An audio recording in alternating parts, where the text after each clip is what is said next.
Back in the 70s, there was an enormous religious movement by the Hare Krishnas, and they all wore these saffron robes, and they all had their hair, well, they had their head shaved except for a little ponytail in the back, and I think they called it a top knot.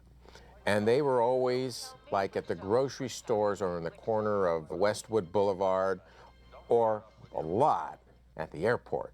And they were always hitting you up for, you know, would you like to make a donation to whatever it was that they said it was. And all, of course, all the money went to the coffers of their church. And it was all like, here, would you like to buy a flower and some, you know, propaganda. It got to be like the most bothersome thing in the whole world. Oh, God, we get hit. Every time you go to the airport, you get hit on by these religious fanatics, you know. So the coolest thing they did in the movie was they made my character and another character, we showed up, and they hit us up, and they said, oh, no thanks, we gave it the office. You know, which was what, you know, most business people say, you know, when you get hit up at your house. And then, of course, Bob Stack shows up, the no-nonsense guy, right? And he just starts kicking the shit out of everybody. And it was so cool. The audience just went nuts because he just started wailing on him. What everybody actually wanted to do, he lived. You know, so it was so cool. And of course, if you listen to the dialogue, you know, it's like one religious organization after another. It's like one guy says, Jews for Jesus. It was hysterical. It was a brilliant little moment.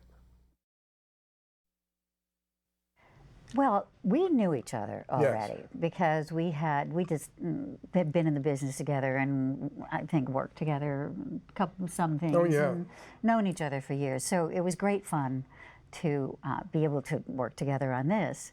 And I have to tell the story because I love this. When we were starting, I had not been in the business all that long, and I had done maybe 2 movies. And so I said to Nick on the first day on the set, I said, now, I know why I'm doing this movie, because I need the feature film credit. But Nick had done about 167 features, so he didn't need the feature film credit. And I said, so why are you here? And he said, I fought like crazy to get on this movie. I knew that it would serve us to simply have been in this movie. And he knew then. And that Big hit. Yeah. Big hit. And I had never done anything that was a big hit. I did a movie called Smile, which was very good. But when it sold to television, only 900,000 people had seen it. And I wanted to be in a big hit. And my agent said, it won't do you any good on any parts. Well, we were both right.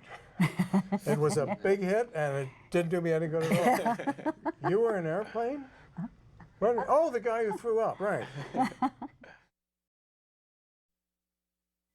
That was my first feature film, and I don't think that you could ask for anything more fun than that. It was just so great. You go to work every day and just laugh your butt off. I mean, I was doing a series at the time called Angie, and it was a mid-season replacement, and it was a highly rated show. It was the 5th highest rated show of the season. And then we filmed this in the summer between, and in fact, it overlapped by, I think, 2 weeks with Angie, so I was doing both at the same time. What a pisser. But Jim told me that they came over to the soundstage in Angie and back behind all the flats, and they found me and they said, well, you're the one. And I said, great. And we shook hands and it was like, oh, right. And then they were walking out and they said, you know, we ought to go watch this show. We ought to see what he does. And Jim says that they watched the show and they all went, oh no, we've made a big mistake. Because it was sitcom acting, which is different than, you know, different than any other kind of acting there is, really. Well, there was that big shot with the plane crashing through the window of the airport waiting area, and I remember we built this huge 3/4 replica of a 747 and mounted it on the back of a truck, which then backed it in. It was just it was a one-take thing. And when our producer Howard Koch found out about it and how much we spent on it, he said, what did you spend? Why didn't you use a miniature? And I guess we said, what's a miniature? What we used, and this is the first time in motion pictures that tempered glass was used in a stunt, where you can actually go through real glass and you break it and it goes into little pieces. I said, well, look, I said, breakaway glass from that height, even though it says it's breakaway and it's harmless, no, it could cut you. You know, anything will hurt you from 40 feet up. We get more comments from pilots. They go, oh, I've been so close to that. He says, one pilot says, yeah, I've touched the glass before. He says, it happens. He says, that scene that you guys did is not far off from reality. We spent a lot of time casting the movie because, you know, we didn't know any better, and we wanted to see everybody, you know. So we saw a lot of actors. We did screen tests on the roles of Ted Stryker and Elaine, and they were the two best, Bob Hayes and Julie Haggerty. And one of the people we tested was David Letterman for the role of Ted Stryker. And we actually shot a screen test with him. But they both nailed it, I thought, you know. And Julie was actually sort of walked in the room, and she was that character. I mean, she really is, what you see is what you get. I mean, she really is Elaine. She was so charming and innocent, and it was great. Julie Haggerty is one of the sweetest people I have ever met. And we were doing a scene right up in that little galley behind the cockpit, and she blows the line. She says, oh, I'm sorry. So no, that's okay, Julie, that's all right. So we're gonna go again. So now, have you got your line? She said, mm-hmm. I'm sorry. I said, no, don't worry about it, that's fine. And so we do the scene, and I blew a line. And they said, cut. She said, oh, I'm sorry. He says, no, Julie, it wasn't you, it was Bob. She says, oh, I'm sorry. And that's absolutely true. She's so sweet. She is so wonderful. But that was her, and she is, I think that when it comes to that kind of, you know, performance, that I don't think I can't think of anybody that's better than her at that. The pilot in Zero Hour is Elroy Crazy Legs Hirsch, who was a halfback for the Los Angeles Rams, and eventually, I think first played at the University of Wisconsin, then played for the Rams, and wound up being athletic director at the University of Wisconsin. And it was clear when, even in the context of a B movie, that he's an awful actor in Zero Hour. And so that, I think, gave us the idea, well, why don't we put an athlete in who can't act too? So we wrote the part for Pete Rose, and specific to him and whatever criticisms there might have been of him during that part of his playing career. But we filmed Airplane in August, and he was playing baseball at the time, so we had to find someone else, and so we rewrote it for Kareem. We went to Kareem's agent or manager, whoever was handling his stuff then, and we just sent him the script and said, we'd like to be in this movie, and this part will just be 3 days work or whatever it was. And his agent came back and he said he's interested and he'll do it, so we're very excited, but he wants, I guess we were offering him $30,000, and he said, but he wants $35,000 because he wants to buy an Oriental rug, and that's how much it costs. And we thought, this is the greatest line we've ever heard from an agent. You know, this is very creative, and of course it's all ridiculous, but you know, it's Kareem, and by this time we were much more excited about Kareem doing it than Pete Rose anyway, and we thought he just was going to be perfect for it. So we begged them, you got to pay it, and then they said yes. And after we made the deal, or maybe it was after he filmed the role and got paid, it was like 3 weeks later, there was a picture in Newsweek magazine or Time, one of these publications, of Kareem in front of this rug that he had bought for $35,000. Exactly. And so it turned out to be all true. And working with 3 directors, I had many times I've worked with one director that it was a lot harder and a lot worse than working with those 3. But rarely could I ever find a time where I could find one director that was as good as working with those 3. There were only a couple of cases I can think of. We had 3 first-time directors, and wrangle is what we had to do. I mean, just keeping them all together in the same place at the same time was important because they were a complete democracy. You needed 3 of them to get a decision on anything. And, you know, 2 out of 3 carries the decision. It's like three bodies with one head because they thought so much alike. One could start a line, the other could finish it. You know, jokes, adding layer upon layer of jokes. And they were just great. The way it worked on the floor, on the stage, is that Jerry was on the set with the actors, and a little bit away was a TV monitor, and David and Jim would sit in front of the monitor with their headsets on, and Jerry would start to block a scene, and David or Jim would run up to him and say, "No, what about this or what about that?" And they really directed it as a team. So rather than having to go and watch a playback, they'd see it right on the spot while Jerry was out here seeing the performance. And it just was great. It worked out great. The whole notion for jive dialogue originated from when we went and saw Shaft, which came out shortly, I don't remember, sometime in the 70s. We went and saw it and didn't understand what they were saying. So we did our best, right, as three nice Jewish boys from Milwaukee writing jive talk in the script, but it really said she, mo, fo. The first two people to read for the part were Al White and Norm Gibbs. And they came in and they had prepared this entire run of jive talking, and we were just hysterically laughing the whole time. And they immediately had the part, and we had to apologize. We had to apologize for what we had written. Yeah. Would you gentlemen care to order your dinners? Bet, babe. Slide a piece of the porter. Drinks, I run the job. Looky here. I can dig grease and trumpet on some butter and drag him through the garden. Well, we came up with the actual dialogue in the movie basically individually. We got together and really couldn't come to any consensus as to what we should do relative to what they wanted. But we knew what they wanted. They wanted jive as a language, which it is not. You know, jive is only a word here, a phrase there.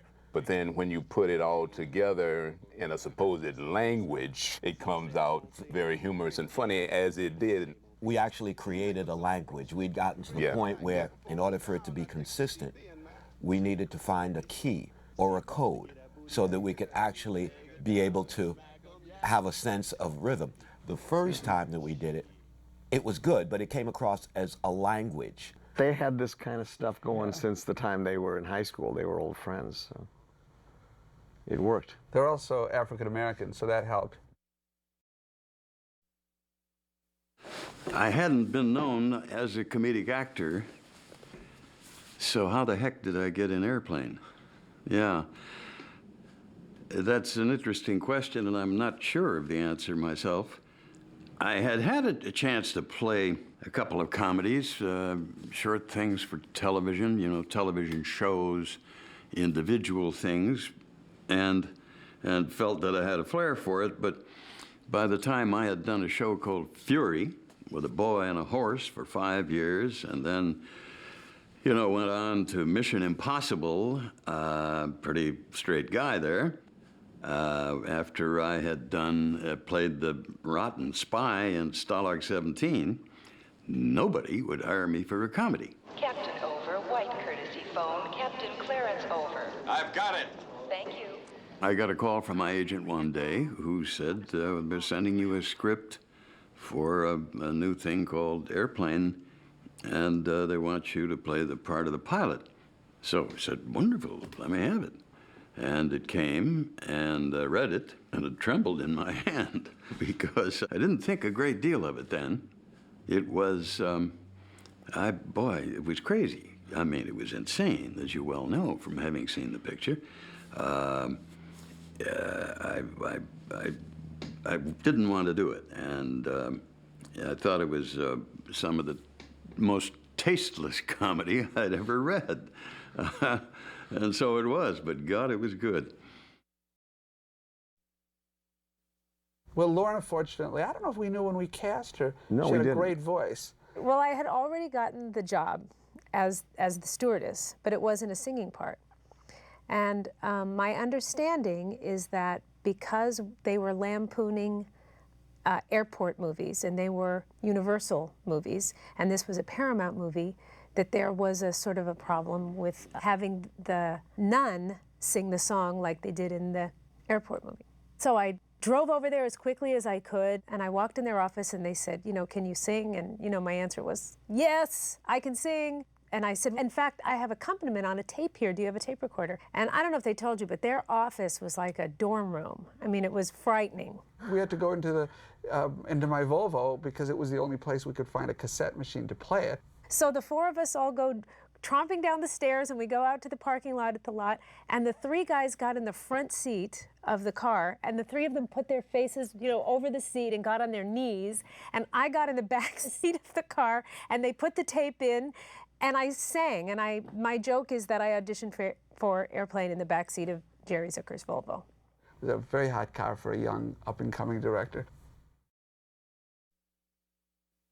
Another little scene we did in the discotheque where Bob, he had like, you know, 2 left feet. He couldn't dance to save anything. So it's like the guys are going, what are we going to do with this guy? He obviously, he doesn't know anything about disco dancing. So what are we going to do? So I said, well, why don't we put him on wires and we'll just fly him? You know, like Peter Pan. So what can you do this? So yeah, so we have all that little stuff in our trailer. So we hooked him up to the piano wire. So when you see Bob doing his little disco thing and doing all those moves, we're guiding him through that whole thing. And all he had to do was just sit there. And then he got into it and he had a lot of fun with it. But yeah, we're actually holding him up and he's doing the whole disco thing, you know, and just those are the kinds of things that we did all the time. It was just in the middle of a take, and he and Bob said, I think we were like, he just said, I can juggle. You know, I can juggle. And we just threw the balls at him or something like that, and he just started juggling. It was just like on the spur of the moment. It wasn't written in the script. It wasn't discussed earlier. And maybe it was just before one of the takes. And we were kind of saying, well, we got to do something. We should do something else. And we were trying to think of something, and Bob said, I can juggle. So we just threw these balls in at him, and sure enough, he could juggle. And that's the advantage of having a great prop man. And I don't know who it was on that picture, but you know, a good prop man could come up with anything at any time. So, especially when we wanted to improvise something. So we needed, you know, 3 juggling balls. They got that. You know, when they were all shaking the woman, when they needed a baseball bat, Right. just the objects, things that we thought up right on the set. If you have a prop man who has a lot of stuff, you know, we can do those. I think after a while, prop people on our comedies learned to, you know, that they needed a lot of weird stuff that just to hang around. You know, you don't just get what's in the script. You have a lot of standard kinds of things, you know, guns and whips and, you know, boomerangs and frisbees and whatever, just because you never know what we're going to need at any given moment. There was a movie called Crash Landing, which was another one of these late 50s airline disaster movies. And they had a grown-up couple had the exact same dialogue, so we thought, wouldn't it be clever if we had 2 children do the same dialogue? So we did it. I mean, we shot, it was probably 2 pages of stuff, and we ended up using just half a page, which culminated in, how do you take your coffee black like my men? And that was the laugh. Once people had, you know, recovered from their laughter at seeing 2 kids say this dialogue, I think the joke was pretty much over. You know, here we are, having a cup of coffee together, discussing education, business, economy. We don't even know each other's names. Full names, I mean. Mine's Eleanor. Eleanor Sheaf. That's a lovely name. Mine's Milton. Milt Ettenheimer. But my friends call me Bubbles. They had a portable, you know, like made out of tarps, tent, a portable tank. And it was a 10,000-gallon tank. And they had a pump pumping the water up. And so I just thought, you know, this is just this wonderful From Here to Eternity spoof. And they'd never seen From Here to Eternity, so they just were brilliant on their own, which is great. Poor Julie was getting the brunt of it because it was brushing over her, you know, and the sand would settle on her. With me, I mean, it really got me because it got in my eyelids and everything. What they did was the wave washed in on the long shot of us lying on the beach, a la From Here to Eternity. and then it washes back out. And as it washes back out, they go in close on us and they release the tank. So 10,000 gallons of water rushing over us, just we were holding on for dear life. We did the close-ups of her, and then they built a platform that was probably 6 or 7 feet high, maybe. And they put the camera down low, and then I was up there, and she was down here about, you know, about 10 feet away from me. And that was the intimate close-ups of, we're heading out, Drambuie, we're gonna blow up the storage depots. Coming back, leaving at 0800 hours, you know, and all of that. When are you coming back? I can't tell you, it's classified. When it came to shooting that first scene in the cockpit with the little boy, when he comes in, Julie Haggerty brings him in. She was the stewardess, and it was the first time he'd ever been in an airplane and so forth. And then I started this sort of dialogue to him. Do believe the first one of those lines was, You ever seen a grown man naked? yeah. Nice way to start out with a little 12-year-old boy. At that time, I believe I was looking for the exit from the soundstage in case somebody came to arrest me, and I had to get out fast. But we got away with it, and people on the set, I could see, thought that was funny. I really was scared of that. I thought, boy, this could end a 20-year career already. But we got away with it, of course, and that is, you're right, the one line they quote all the time now, plus the other few of them. Do you like gladiator movies? Have you ever been in a Turkish prison? Oh, yeah, great stuff now. But I wanted that, I was just plain scared doing that. We were on a television show with Peter Yarrow, and a long time ago, some variety thing that we did a few skits with our theater, and he was there singing River of Jordan, and we always, you know, it was a nice song, and we didn't think much of it, but we had a tape of this, you know, we videotaped it, and years later, when we needed a song for the stewardess to sing to the little girl, we remembered that song for some reason and went back and felt that it was perfect because it had these upswings and it was kind of serious, but it had a long introduction. An introduction and then a moment where it surged. And apparently this, we didn't know at the time, we found out later, he really had some second thoughts about it and wasn't sure what to do, but then thought, well, it was, you know, it was a lot of money and this could be useful. And so he said okay, and I don't think he quite knew how this, he just knew a Paramount movie was using the song, and I think they thought it would be in some honorable way. But he had actually written this song for a friend's wedding, and then he eventually saw the movie and was horrified, you know, that his beautiful, you know, love ballad to these two people who were getting married was being desecrated in this silly movie, and regretted that he had given permission to have it used. But I we understand. haven't spoken to him since. Yeah, well, or before. When we originated Kentucky Fried Theater in Madison, Wisconsin, at the University of Wisconsin. And there were a couple other fellows and a woman from the University of Wisconsin who were in the cast with us, and we used to put on this show on the weekends. And there was one fellow in particular who was in the show, who, lovely guy, wonderful guy to this day, but he just, he'll make the shortest story as long as possible. And it's really hard to stay with him after a while because there's way too much information in virtually everything he says. And so it sort of became a joke among us when this guy would start to talk, and we actually then made a skit within the body of Kentucky Fried Theater. He'd just get up and start talking, and he probably talked about a different thing every night because he could, and we would all pretend to fall asleep. Well, that was sort of the genesis of that aspect of Bob Hayes' character in Airplane, just some guy who's just boring. And we all know that character, and we've all had that character in our lives, and so the advantage, again, in Airplane is we could actually have people do away with themselves. They got so bored. But all the while taking care of some necessary exposition. That's true. all of us were not quite sure that this thing was going to work, and we were always looking over our shoulders a little bit to see who was coming and whether this joke was going to work and play. And I wasn't really sure about that, and I felt that was so with the other players as well. Jerry and David and Jim knew what they were doing. They knew what they wanted, and they got the joke. And I believe, and I'm one of them, I don't think all of us got the joke while we were making the movie. The hell I don't. We did what they told us to do. We all were having a good time. But the masterminds of the movie were not the actors.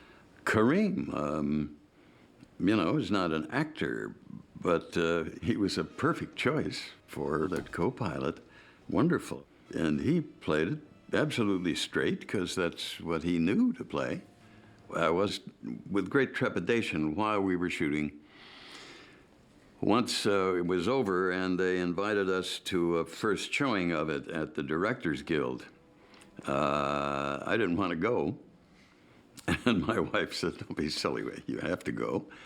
And so we went, and I kind of scrunched down in a back row somewhere.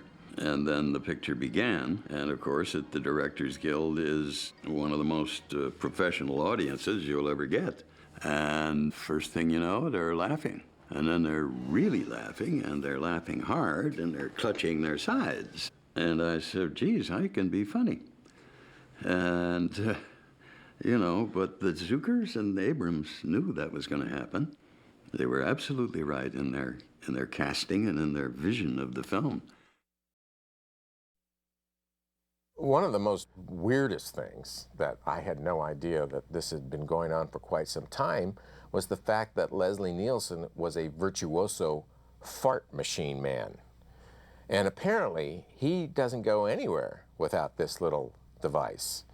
And I mean, he could sing Dixie with this thing. It's like a little round rubber tube with two lids on the end with a hole about the size of a pencil poked into it, and he licks the fleshy part of his palm and he squeezes it, and it's a little fart machine. Well, it was quite remarkable. The first day we all met each other was the first day the airplane, the interior scenes shot, and I joined a group. I didn't know Leslie, and we were all shaking hands, and all of a sudden there was a sound of breaking wind. Mango. I got this in my hand. And David Zucker is sitting, and he goes, and he looks at his brother Jerry, and Jim is up against the wall because they all thought it was real. So in other words, I did with them what they do to everybody. It was, you know, one of the big secrets of comedy is surprise. And boy, they were surprised. At this point, the entire digestive system collapses, accompanied by uncontrollable flatulence, until finally the poor bastard is reduced to a quivering, wasted piece of jelly. It levels the playing field. Depending on how people are coming up to you, or approaching or looking for you to participate with them, they may have a preconceived idea of what you were like. And when you detect that, they're not really talking to you. And they're trying to force you to behave the way they want you to behave, because that's how they see you. And that's a safe spot for them. So, you know, all you have to do is you say, well, I understand that. And they look, excuse me, and then it's over. The field is level. Working with Leslie, I didn't have an awful lot of dialogue with him, but we had that one scene in the galley or wherever it was where we're away from everyone and we can talk. And he says, "Captain, how soon can you land?" And I say, "I can't tell." And he says, "You can tell me, I'm a doctor." No, I mean, I'm just not sure. Well, can't you take a guess? Well, not for another 2 hours. You can't take a guess for another 2 hours? And it goes on like that. And to see Leslie Nielsen go to it, which he loved, and a guy who had never played anything remotely comedic on the screen. He was bankers and lawyers and heavies and, you know, tough guys and so forth. He was having a ball, and he was perfect. So I didn't really know that it was going to be that funny at all until it was well finished and we saw it and got an audience reaction. There's a scene where after he gets, Kareem gets the food poisoning, and I pull him down the aisle, down the middle of all the, the passengers. So when we were rehearsing the scene, when you're rehearsing a scene in a movie, everybody's talking, and Jerry would say, okay, so, the camera's over here, and you get Kareem and you pull him down the aisle. So I was in the rehearsal pretending to pull him down the aisle. I would like bend over and pull him down the aisle, and nobody thought about the fact that he was enormous and I was very small. And it comes time to do the scene, and nobody thought about the fact that of course I couldn't pull him down the aisle. It was ridiculous. So he's lying there dead weight, which is, because he's supposed to be passed out, and I stick my arms, under his arms, and Jerry says, action, and I literally, I cannot move. I have my entire body going backwards, and he is not going anywhere. Like my feet are in, nothing's happening. And Jerry's saying, go. I said, I can't go. There's no going. And Kareem was laughing. So they had to stop everything, and they built a little platform with wheels on it so that I could pull him on wheels. And even then, somebody had to push him from the side. It was unbelievable. These guys were such great guys that all we wanted to do was please these guys. They were so much fun. When they came to us and they said, we have to make this thing called the autopilot. And what it has to do is it's a blow-up doll. It comes out of the seat, and it's going to take over the airplane. And so one thing that it does in the movie is it deflates, and the plane starts to crash. And so they tell Julie Haggerty, who was the flight attendant, they said, you have to use the manual blow-up on the doll. So we shot this 3 ways because they didn't know what the sensors were going to do. They didn't know whether, they shot it once at the waist, they shot it once here, and they shot it once here. And they figured, okay, we don't have to reshoot this. We'll just keep moving it up until they say, okay, that's where we want the little tube. And so we were totally surprised when they shot it, and the sensor says, well, that's fine, okay, that's no big deal. But the fun thing about Otto was it was a blow-up doll, and we were able to have a lot of fun with it because the boys were always thinking up stuff. There was a period of time after we arrived when we were sort of renovating this old warehouse into the theater that would eventually become Kentucky Fried Theater. Among other things that we had brought out with us from Madison was an old piano, and it was covered with a tarp. And again, we were just these 3 Midwestern guys who had really never seen much or experienced a great deal. And so we were sitting in our theater trying to hammer and put up walls or whatever we were doing, making our theater, and in came Steven Stucker. And he was the most amazing thing probably we had ever seen. He was in these kind of leather hot pants that were up to here. One side was black and one side was gold, and sandals and thongs, and a silk shirt down to here with jewelry. And he was just bigger than life and completely outrageous. And you're looking for a pianist. And we took the tarp and we threw it off this old dilapidated piano that we had taken with us from Madison, Wisconsin. And he started to play, and it was sort of like when Josh White used to play a guitar. The piano came alive. He was brilliant, and that's how we met Steven. And he was in our show for 5 or 6 years or something before we made Airplane, but we certainly knew that when we had the opportunity to make Airplane, we would have to write a part for him. But for Steven Stucker, it was very difficult to write a part for him. So what we did was, once we had the script written, we called him up, and we were all on the phone, and we gave him the straight lines, like what kind of a plane is it? And then he just gave us his line. He just made up his lines. Only Steve could really write Steve's lines. I mean, he just had his own inventive way of approaching things. Back when we ran Kentucky Fried Theater in the early 70s, we had a live part of the show that we did on stage and a video portion of the show where we did satires of commercials. And to get the commercials to try to spoof, we would run our videotape all night, the Cal Worthington ads or whatever ads would come on to the late night movies, and see what we get the next morning. And one such morning, we ran the tape back, and we were less interested in the commercials that we had caught than the actual movie that had been playing the night before, which was called 0 Hour. It's a 1957 black and white airline disaster movie, and we were kind of got engrossed in this thing and thought it was so unintentionally funny that, you know, maybe we should do a spoof of this, and that's how the idea came about. There's actually a line in 0 Hour which wound up in Airplane untouched, which is, The life of everybody aboard depends on just one thing. Finding someone back there who not only can fly this plane, but who didn't have fish for dinner. We bought the script to 0 Hour. So Airplane is a remake of this picture with jokes, because 0 Hour is a serious movie. And they had a videotape of 0 Hour on the set, and they would actually duplicate camera setups. They were wedded to this as a blueprint for how they were going to direct the movie. You see, we could have shot it much better because we were all very capable of that, but we wanted it to look Yes. like a B movie, so we kind of purposely, it's actually much harder. I mean, anybody can do what Scorsese and Spielberg and those guys, I mean, that's not that difficult, but 'Cause they didn't do have a to movie copy anything that's exactly. really cheesy, it looks like cheap in a B movie, and has that old-fashioned style to get that style exactly, incredibly difficult. The way that scene had originally been written was that I have hysterics, and then the stewardess shakes me, Lorna, and then she gets called away, and there's a passenger behind her, and that passenger takes over and shakes me. I kept looking at it, and we were getting close to shooting it, and I went up to the guys and I said, you know, the classic thing is the hysterical person gets slapped. You know, so, I mean, why don't, let's do that. I mean, I'm willing. We'll stage it. And they said, well, we kind of, you know, we were afraid you might get hurt. And I said, no, we stage that, and it'll be fine, and we'll.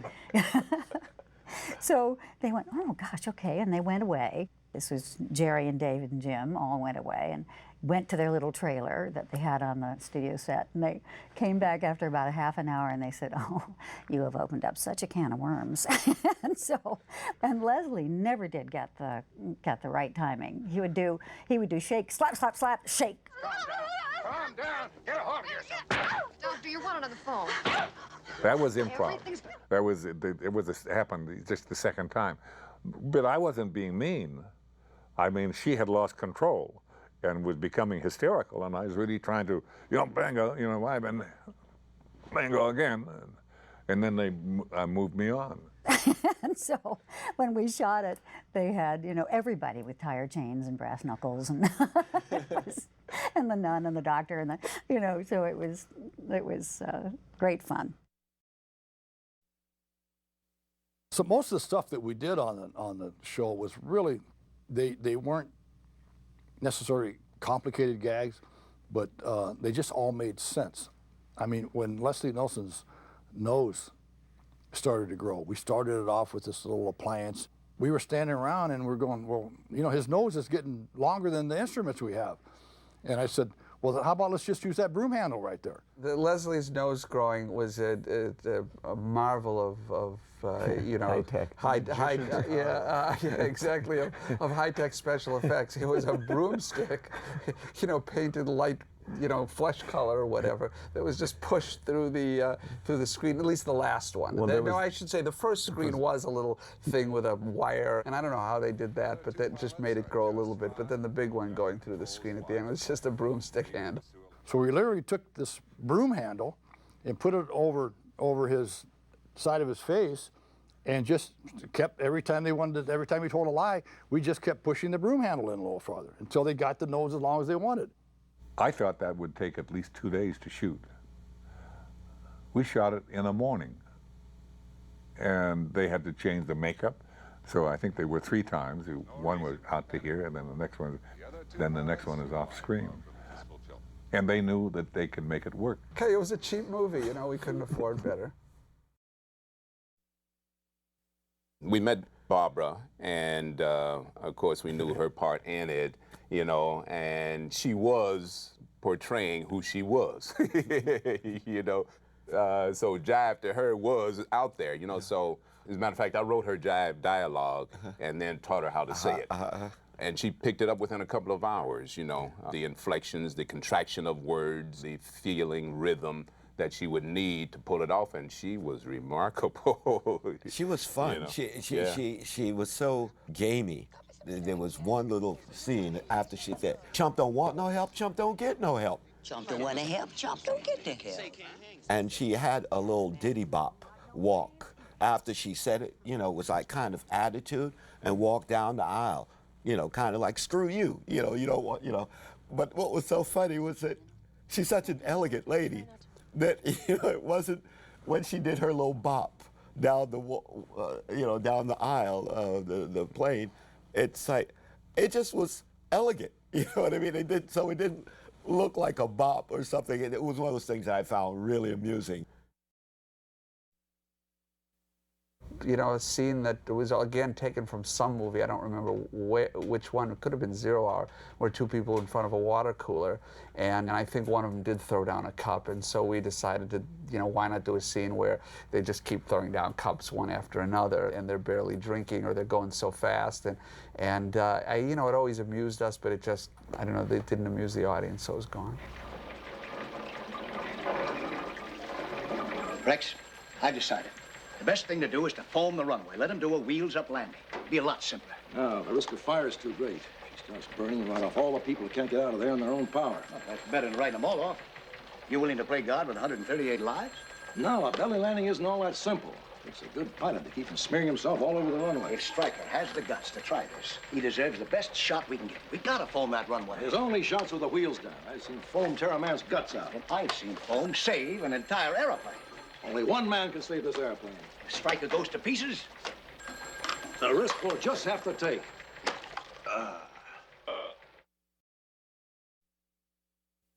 I knew my grandfather, Howard W. Koch, was working on this crazy movie called Airplane. And he had talked about the Zucker brothers and how crazy they were and the whole thing and how much fun he was having. And he called me one afternoon, I was home, and I just happened to pick up the phone. I think I was 9 years old. And he said, I need a picture of you.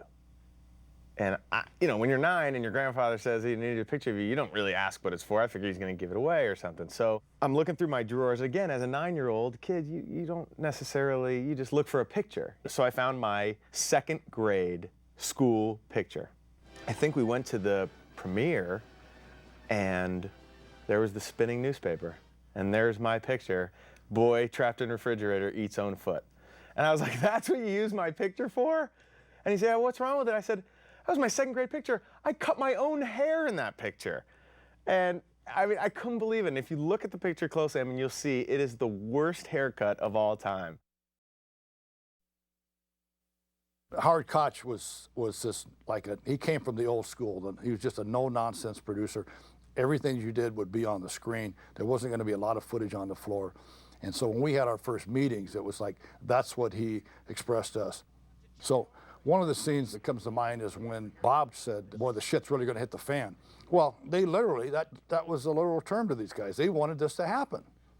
And so I'm working on a gag, and I had this mortar tube, we'll call it a mortar tube, and it was compressed air. And we developed this stuff to come out, and it was actually bean dip. Well, I'm pointing the gun right at Steve Stucker, and he's like looking down the barrel of this thing. And he says, stop, cut. He says, this stuff's gonna go all over me. And Jim and the Zuckers, they said, no, John's rehearsed this thing 1,000 times. It's gonna hit the fan blade. He knows. He says, this is what he does best. So I fired the gun off. A couple of things went bad. One, it was the wrong bean dip. 2, the air pressure was a little bit too high, and it hit Steve right in the chest, in the face, and he had an attack. He was running around just like you see in the movie that he does, but this time, this was for real. I told you it was gonna hit me. I told you it was gonna hit me. You lied to me. You knew it was gonna hit me. Then Howard comes up to me, Howard Koch, Sr. comes up and he says, John, you know a lot about special effects and stuff, but he says, one thing you don't know is about shit. Now, I'm gonna show you how to make that stuff. Okay, Howard, jump in there. Well, now we've got, Howard says, get me this, get me some bananas, get me some of this, get me some of that. Now we have the biggest executive that Paramount had seen for a long time on his hands and knees with the 2 Zucker brothers and Jim Abrams making this stuff. And the only thing that I could do was just stand back and just go, This is a Kodak moment. You know, I had no qualms about saying, you know, what is this, what have I gotten myself into in this movie? Because it was my first job. What have I got myself into? A career. I mean, look what happened to Leslie Nielsen. Leslie Nielsen, for his whole life, was this macho, good-looking, straight guy. That's right. Show up, Leslie. I'm going to show up and be Leslie. I'm this kind of guy.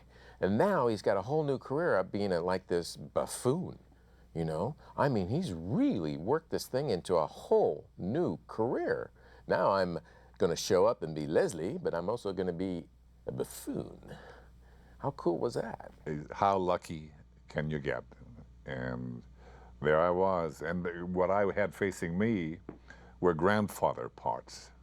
They were just around the corner, and I knew it. And then all of a sudden, here was this comedy, and here there's something that I was yearning to do all the time. And I remember doing a comedy with Red Skelton. I was called in to play a cop or something, and he says, no, just come and do the thing naturally, Leslie. And you don't make any attempt at trying to be funny. And so I was getting a similar direction from him. That was part of the way Jerry and David and Jim operated. We all grew up watching Peter Graves on Fury, Bob Stack and the Untouchables, and Howard Koch knew Bob Stack because they worked together on the Untouchables. So Howard approached Robert Stack, and Robert Stack was a great guy, and he was just game. He just got it. Let me tell you something, Steve. Ted Stryker was a top-notch squadron leader, a long time ago. And Lloyd Bridges, of course, we'd all grown up watching Sea Hunt, so it was just a thrill to have him. Lloyd sometimes would kind of go to Bob and say, now, are we doing this funny? Is this funny? And Bob Stack would go to say to Lloyd, he'd say, Lloyd, we are the joke. It's fine.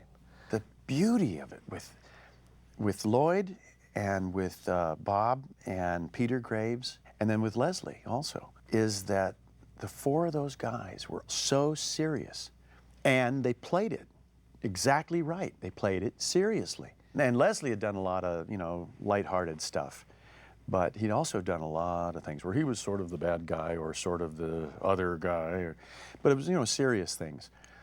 And that's what made it work so well. Everyone being serious about it. We're in big trouble. And then a spear hits the wall or a watermelon hits the floor. Well, there's a scene in the movie where I think the plane is getting ready to make an emergency landing, and I'm instructing everyone about what to do with their life preserver. So again, it's another one of those scenes, just like the pulling Kareem down the aisle, where we rehearse it, but we don't rehearse the gag. And the reason that we don't rehearse the gag is because they can't afford to do it more than twice. But what they didn't know is that the thing that makes it explode into the duck and come out quickly were these, I guess, like CO2 cartridges, which, by the way, they put directly onto my body. The blouse was this thin, and on my skin were these really horrible devices. And nobody thought about that because they were doing it on a dummy. And so I pulled the thing, and there was this instant horrible sensation of first feeling like I was being burned, but really what it was cold. And I don't know where that film is, but I just was screaming to get this thing off my body. And Jerry's like, they're saying, don't laugh. I'm saying, I'm not laughing. Take it off me. So the whole first one was gone, and I think they only had one more. So the one that's in the movie, I think, is the second time we do it. I think what happened was we were still on the soundstage, and they had the airplane was cut in half, and they had those emergency ramp that everyone's supposed to jump off. And I believe in the script, the lines were, be careful, let me help you, or there were things like that.